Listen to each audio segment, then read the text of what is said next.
Oui, bonjour. Aujourd'hui, nous recevons Marie-Josée Boivin, directrice générale du CPE Joie de vivre, qui a des bonnes nouvelles à nous annoncer au sujet des garderies en milieu familial.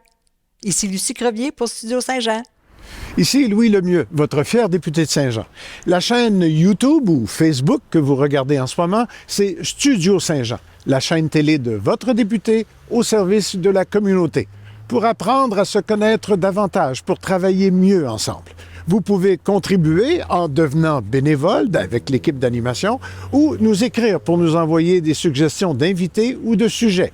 C'est à production à commercial studio-saint-jean.tv. Bon visionnement. Bonjour Marie-Josée Boivin, directrice générale du CPE Joie de vivre. Bonjour. Vous venez de nous présenter aujourd'hui le programme d'entrepreneurs pour l'enfance. Ça consiste en quoi?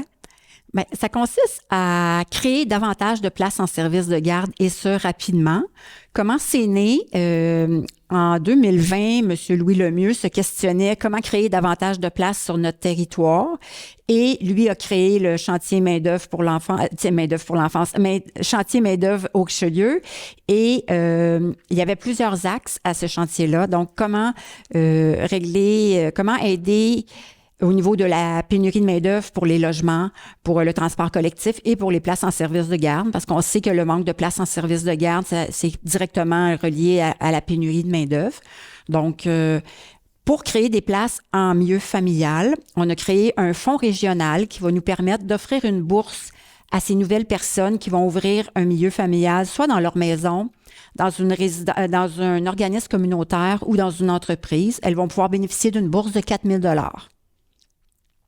Donc, en plus de recevoir du ministère de la Famille un 3 500 $, si on recule, il y a 4 ans, ces gens-là avaient pas de sous du tout pour ouvrir leur service de garde. Elles devaient se débrouiller elles-mêmes. Et là, pour 30 personnes vont pouvoir bénéficier de cette bourse de 4 000 $-là. Donc, ça leur fait 7 500 $ pour organiser leur service de garde, démarrer leur entreprise. Je crois que c'est rétroactif aussi.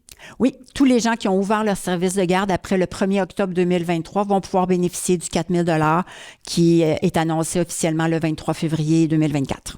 Et qu'est-ce que ça implique? Est-ce que ça implique qu'il faut que je garde ma garderie ouverte pour 2 ans, 3 ans? Qu'est-ce que ça implique? Les gens qui vont bénéficier, c'est un peu les mêmes règles que la subvention du ministère de 3 500 $. Donc, les gens qui vont bénéficier du 4 000 $ vont devoir être ouverts 1 an, avoir un minimum de 2 enfants qui ne sont pas les leurs, avec un minimum de jours d'ouverture pendant l'année. Sinon, ils vont devoir rembourser une partie de cette bourse-là de 4 000 $.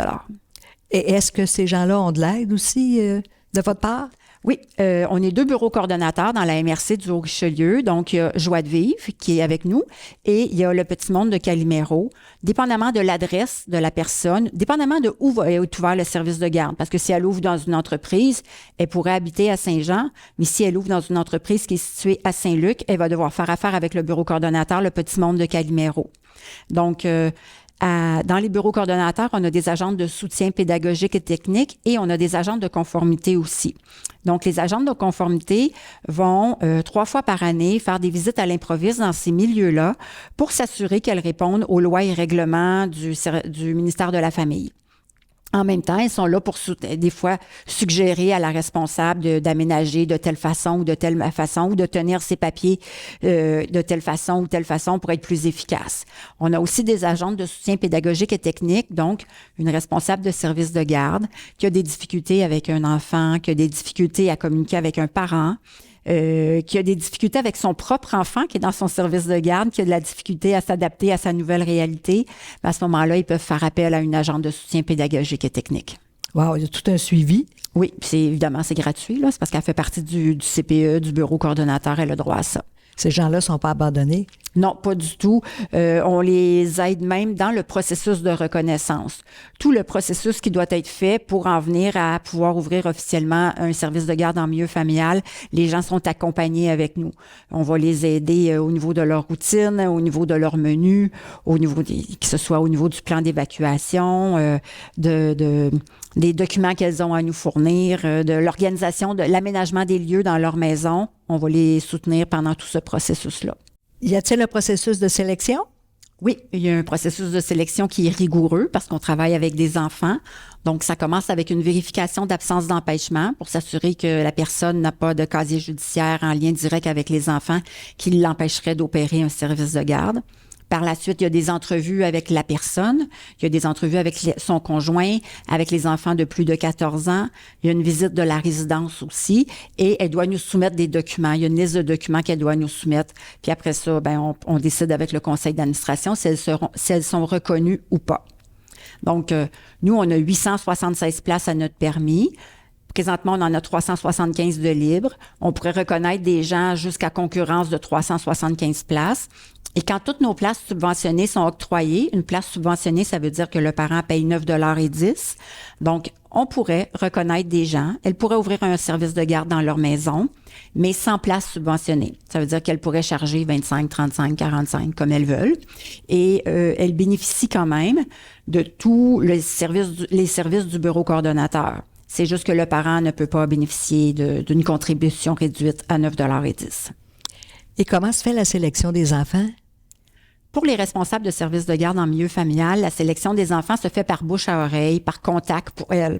Elles ne sont pas soumises à l'utilisation du guichet de la place 05 comme les installations le sont.